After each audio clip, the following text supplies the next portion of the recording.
لیکن الگ سے صفت رزاقیت کب نظر آتی ہے؟ جب رزق کو لینے والا کوئی ہوتا ہے. تو یہ مطلب ہے کہ وہ جو صفت ربوبیت ہے وہ تنزل کر کے ہمارے لیول پر، مخلوقات کے لیول پر آ کے اپنے کو ظاہر کرتی ہے نا. کیونکہ یہ مخلوق ہے کہ جس کو ربوبیت کی ضرورت ہے، جس کو مربی چاہیے، جس کو مربی درکار ہے. تو اس بنا پر میں نے کہا تھا، لیکن اصل جو یعنی کہ جو خدا کے پاس، جو خدا کے مقام ذات سے جو نزدیک صفات ہیں، وہ کون سی صفات ہیں؟ رحمان، نہیں، وہ اللہ. پھر اس کے بعد درجہ اول پر رحمان، کیونکہ بغیر رحمانیت کے کوئی وجود ہی میں نہیں آ سکتا، اینڈ سو آن، جو ہم نے آپ کو وہاں پر سارا ایکسپلین کیا تھا. وہ تو یاد ہے. ٹھیک ہے. تو یہ تنزل کا مطلب یہ ہے کہ ربوبیت کب ظاہر ہوتی ہے؟ بہت نیچے آ کے ظاہر ہوتی ہے. صحیح. جب وہ مخلوقات سامنے آ جائیں کہ جن کو ربوبیت کی ضرورت ہے. اور مخلوقات کی زیادہ تر دلچسپی کس سے رہتی ہے؟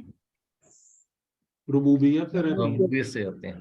اور اسی وجہ سے جو ان کو ربوبیت کرے وہ اس بات کو سوچے بغیر کہ یہ ڈوبنے والا ہے یا باقی رہنے والا ہے، وہ سب اس کے پیچھے چل پڑتے ہیں. وہاں وہ افول کرنے والوں کی فکر ہی نہیں کرتے. جو میری پرابلم کو ایون ٹیمپریریلی بھی سالو کر دے وہ میرا رب ہے، چلو اس کو فالو کرو. صحیح.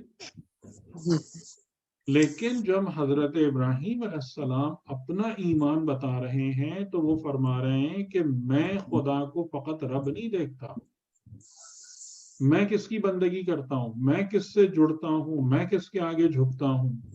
جو اس پورے نظام کا فاتر ہے، اس کی بنیاد جس کے ہاتھ میں ہے، جس نے اس کی بنیاد کو قائم کرنا ہے.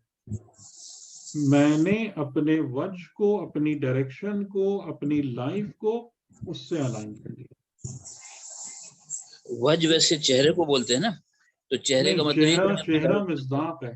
وجہ کا مطلب ہوتا ہے ڈائریکشن، سمت. صحیح.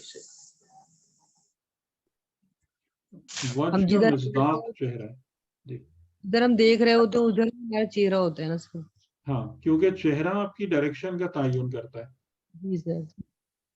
اس لیے چہرے کو وجہ کہا جاتا ہے.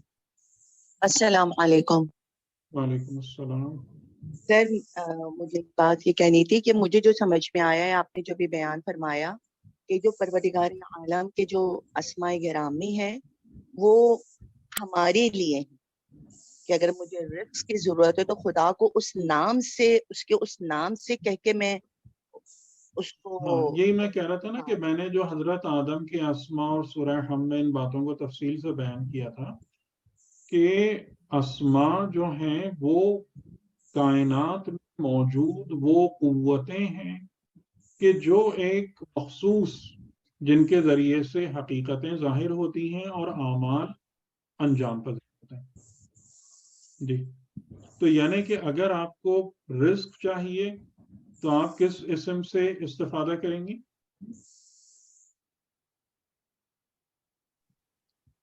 رازق. جی ٹھیک ہے نا. جی یعنی اسی طریقے سے. جی بات سمجھ میں آ رہی ہے؟ نہیں آپ بتائیے. نہیں میں یہی کہہ رہا ہوں، میں اس کو اور تھوڑی سی وضاحت کر رہا تھا کہ اگر کوئی شخص بیمار ہے اور آپ اس کے سرہانے بیٹھ کے یا مومیتوں کا ورد کرنا شروع کر دیں، کیا ہوگا؟ یا محیطو. مومیت وہ جو موت دیتا ہے، مارنے والا. یہ بھی اسم ہے خدا کا یا نہیں ہے؟ بالکل. وہ محیی بھی ہے، حیات دینے والا بھی ہے، اور ممیت بھی ہے، موت دینے والا بھی ہے. تو لیکن اگر کوئی شخص بیمار ہو، بیچارہ پریشان حال، آپ اس کے سرانے بیٹھ کے یہ تسبیح پڑھنا شروع کر دیں، پھر کیا ہوگا؟ وہ بیچارہ گھبرا جائے گا کہ خوب کہے گا کہ یہ تو انووک کر رہے ہیں اللہ تعالیٰ کو میری موت کے لیے. وہ گھبرا بھی جائے گا اور اس کے رشتہ دار دھکے دے کے باہر بھی نکال دیں گے، ہے نا. تو یہاں سے آپ کو کیا بات سمجھ میں آ رہی ہے کہ ہر اسم کا ایک محل ہے. ایک محل نزول ہے، ایک چینل ہے، وہ یعنی وہ بسیط حقیقت وہ نہیں ہے کہ وہ حقیقت جو ہر شے پہ چھائی ہوئی ہے. وہ حقیقت کون سی ہے جو ہر شے پہ چھائی ہوئی ہے؟ وہ حقیقت اس میں اللہ ہے، کہ جس میں ہر اسم کی تجلی، ہر اسم موجود ہے. لیکن جب آپ مخلوقات کے لیول پر آتے ہیں، نیچے آتے ہیں، تو ان اسماء میں کثرت پیدا ہوتی ہے. وہ کثرت کیوں پیدا ہوتی ہے؟ لوگوں کی ضرورت کی وجہ سے پیدا ہوتی ہے. ہری بات سمجھ میں؟ یعنی جس چیز کی مجھے ضرورت ہے اس نام سے اس پاک پروردگار کو میں نام نہیں، حقیقت. ہر اسم، وہی میں نے بات کتنی دفعہ زور دے کے کہی تھی، علامہ آدم الاسماء میں اسم نام کو نہیں کہتے. ٹھیک ہے نا؟ اس کو پلیز دوبارہ سن لیجیے گا ان باتوں. جی بہتر. وہ ہر اسم ایک حقیقت کو ریپرزینٹ کر رہا ہے جو اس کائنات میں ایگزسٹ کرتی ہے. ٹھیک ہے؟ اور اسماء کی معرفت ہے یہی کہ آپ کو یہ تمیز آ جائے کہ مجھے کس اسم کی حقیقت سے رجوع کرنا ہے ایک مقام تک پہنچنے کے لیے. لیکن یہ کمال ایمان تو نہیں ہے نا کہ آپ خالی اتنی معرفت پیدا کر لیں کہ اسماء کے ذریعے سے اپنے دنیا کے مسائل حل کرتے رہیں. یہ تو کوئی کمال نہیں ہے. بتائیں. نہیں، کمال تو یہ ہے نا کہ آپ جتنا ذات حق سے قریب ہو سکتے ہیں اتنا قریب ہو. تو وہاں پر جو حضرت ابراہیم علیہ السلام جب اپنے معیار کو بیان کر رہے ہیں تو وہ ربوبیت کے حوالے سے نہیں بیان کر رہے بلکہ فاطر السماوات والارض. یہ فرق سمجھ میں آ رہا ہے؟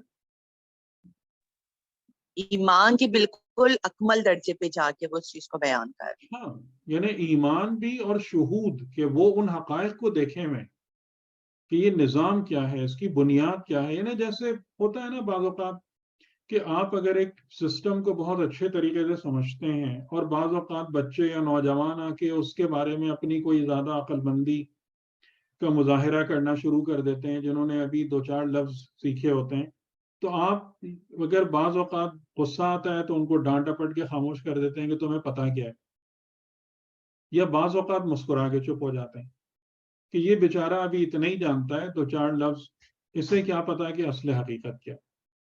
لیکن آپ جب بھی اس چیز کو بیان کریں گے تو اس سطحی لیول پہ نہیں بیان کریں گے، اس کی ریالٹی کے ساتھ اس کو بیان کریں گے. ٹھیک ہے؟ تو اس سے ہم کو یہ بات پتہ چل رہی ہے کہ یہ جتنی بھی گفتگو تھی یہ حضرت ابراہیم علیہ السلام کے اپنے ایمان کا اظہار نہیں تھا. ان کا اپنا ایمان اس معیار پر ہے، انی وجہت وجہی للذی. اور اس آیت کے پڑھنے کی تاکید کب ہے؟ نماز سے پہلے، نماز شروع کرنے سے پہلے. آپ دیکھ رہے ہیں کتنا بزرگ، کتنا عظیم جملہ ہے کہ جب تم نماز کے لیے نیت کرنے سے پہلے بھی جب جیسے ہی قبلہ رخ کھڑے ہو اس آیت کی تلاوت کرو. یعنی کیا کہ میں اپنی وجہ اور اپنی ڈائریکشن کو خالی اپنے بدن کی وجہ کو نہیں، اپنے وجود کی جہت کو کس سے الائن کر رہا ہوں؟ جو فاطر السماوات والارض.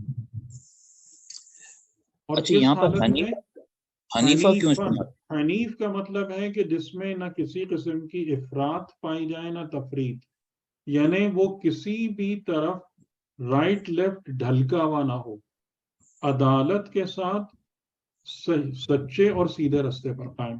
یہ حنیف، جس میں نہ افراط ہو نہ تفریط ہو. تو میں پوری عدل کے ساتھ، استقامت کے ساتھ اس سچی راہ پر قائم ہوتے ہوئے اپنی جہت کو اس کی جہت کے ساتھ ملا رہا ہوں، رخ کر رہا ہوں جو فاطر السماوات والارض ہے. فقط ربوبیت پر میری نظر نہیں، اور میں ہرگز مشرکین میں سے نہیں ہوں. ٹھیک.